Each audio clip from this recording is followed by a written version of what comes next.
Hello tout le monde. Aujourd'hui, nous allons parler de la FECAFOOT, de son président actuel Samuel Eto'o, et nous allons revenir sur deux interpellations que nous avons faites et où nous montrons des potentiels délits d'initiés, du favoritisme, des manœuvres de collusion dans des passations de marché. La vidéo sera divisée en deux parties. La première, on parlera de Edimo Design et la deuxième sur Luxury Jet Plane. Donc, allons-y. C'est le 9 septembre 2022 que la FECAFOOT a annoncé le choix de son partenaire pour la commercialisation des maillots, des dons indomptables. Et ceci est survenu après, d'après eux, une shortlist de trois entreprises. Et donc, Edimo en est sorti vainqueur. Et si vous vous souvenez, c'était dans un contexte un peu, entre parenthèses, chaotique, où on a eu One Hour Sport qui venait de nulle part. On a eu des résiliations de contrats avec l'ancien coach Conceição, etc. Donc c'était assez chaotique et on se demandait qui est dans les Dimo Design. On a essayé de chercher qui étaient ses concurrents dans cette shortlist, comment est-ce que le processus s'est déroulé, c'était quoi les critères, etc. Donc c'était dans cette optique que nous avons fait cette recherche et ce que nous avons trouvé, nous avons dévoilé. Nous avons essayé de trouver le new de Edimo Design, ce qui n'a pas été possible à l'époque. Ça, c'était en septembre, début septembre. Comme vous pouvez le constater sur Katika, nous n'avons rien trouvé. Sur le site de la Direction Générale des Impôts, nous n'avons rien trouvé non plus. Edimo Design avait un site qui venait d'être construit. Il y avait des maquettes un peu partout qu'on voyait sur les réseaux sociaux. Donc, ce que nous avons fait, nous avons essayé de trouver les informations sur son URL, son DNS, et nous avons constaté déjà la première chose, c'était qu'elle était enregistrée juste un mois avant, donc en août 2022. Ce qui était très, très curieux pour une entreprise qui a été présélectionnée pour ce travail. Donc, nous avons poursuivi nos enquêtes, et si vous avez souvenance dans le document de la FECAFOOT, il y a une boîte postale qui est mentionnée, 15116 Yaoundé. Donc nous avons essayé de faire des recherches là-dessus et nous sommes tombés sur un certain Cuinan Yuta Alain. Donc on y reviendra, mais c'est assez intéressant, je dirais. Qui a une entreprise appelée Erga, qui a fait dans les ventes des habits. Et la même boîte postale est aussi celle de la Fodex, qui est une microfinance. Le même Yuta dont on parlait est administrateur, directeur général de la FODEC. Donc on parle de la même personne en licence. Et dans les documents de l'OAPI, cette boîte postale est effectivement enregistrée pour la FODEC. Donc il y a un lien assez intéressant entre les deux. Après avoir lancé ta lettre sur Twitter, il y a un internaute, Prince Shikael, qui a qui nous a fait part d'un document qui atteste l'immatriculation des Dimo Design SAR, ce qui était intéressant parce qu'on n'avait pas trouvé. Donc, le document a été rogné, donc on n'a pas toutes les informations. Mais avec ce new, nous avons fait une recherche à l'époque et justement, nous avons trouvé que l'entreprise était inactive à ce moment-là. Et c'est pour ça qu'on ne l'avait pas trouvé en faisant la recherche sur le nom. Donc, ça, c'est un deuxième red flag.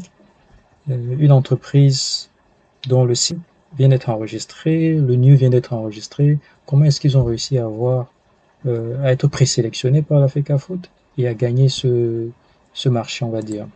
Donc c'est beaucoup de questions qu'on s'est posées. Vous voyez, dans le même site de la Direction Générale des Impôts, quand vous faisiez la recherche sur ce new, ça montrait qu'aucun contribuable n'était enregistré parce que c'était newly registered, comme on peut dire. Par contre, aujourd'hui, on peut faire une recherche sur Katika et on trouve que cette entreprise a commencé à déclarer ses impôts en octobre 2022 et elle est toujours active aujourd'hui. Et il y a deux numéros de téléphone qui sont assez intéressants. Le premier qui a été utilisé dans les enregistrements nous ramène encore vers Quenan Yotan Alain. Donc c'est un lien assez fort, la boîte postale, le téléphone. Donc si on va demander à la FECAFOOT c'était quoi le processus, j'invite les journalistes à se rapprocher vers ce monsieur et peut-être qu'il aura aussi plus d'informations. Donc pour nous résumer, quel a été le processus de sélection, quelles sont les autres entreprises qui ont été sélectionnées et pourquoi une entreprise qui est à peine naissante a été choisie pour commercialiser les maillots des Lions Indomptables. Ceci nous amène donc vers la deuxième partie de la vidéo. À la base, nous recherchions toute autre chose et c'était suite au fait que Samuel était devenu ambassadeur d'une marque de paris sportifs dont on ne va pas faire la publicité ici. Donc on se demandait qu'était devenu Beto, la compagnie dont Samuel Eto'o faisait la promotion pour les paris sportifs en 2019.